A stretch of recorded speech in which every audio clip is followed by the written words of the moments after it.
वालेकुम जी। HY, ठीक है, कोरियन ब्रांड है ये, कोरियन कंपनी है, कोरिया कमाल है ये, ठीक है। ये बंडल है, ठीक है, 80 किलो का ये बंडल है।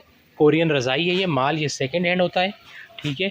और इसमें ये सारी सर्दी वाली रज़ाई है जिस शोर पे में गोदड़ी कहा जाता है, ठीक है।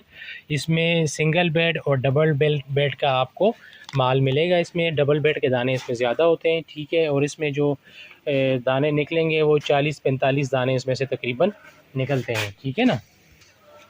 तो जैसा कि मैंने बताया कि 40-45 दाने इसमें से निकलेंगे सिंगल और डबल बेड के मिला के, ठीक है।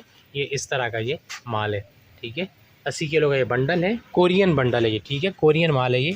ओरिजिनल कोरिया का पैक शुदा बंडल है गोदड़ी का, जिस यानी कि रज़ाई का, ठीक है। सिंगल बेड और डबल बेड का इसमें से आपको ये रज़ाइयाँ मिलेंगी इसमें, ठीक है।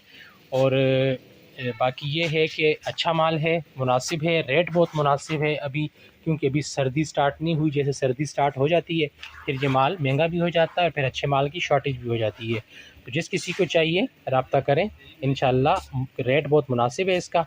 पेमेंट एडवांस होती है, ऑल ओवर द पाकिस्तान आप बिल्टी मंगवा सकते हैं। बाकी वीडियो में स्क्रीन पे मेरा नंबर मौजूद है व्हाट्सएप, आप मेरे व्हाट्सएप नंबर पे रब्ता कर सकते हैं। शुक्रिया।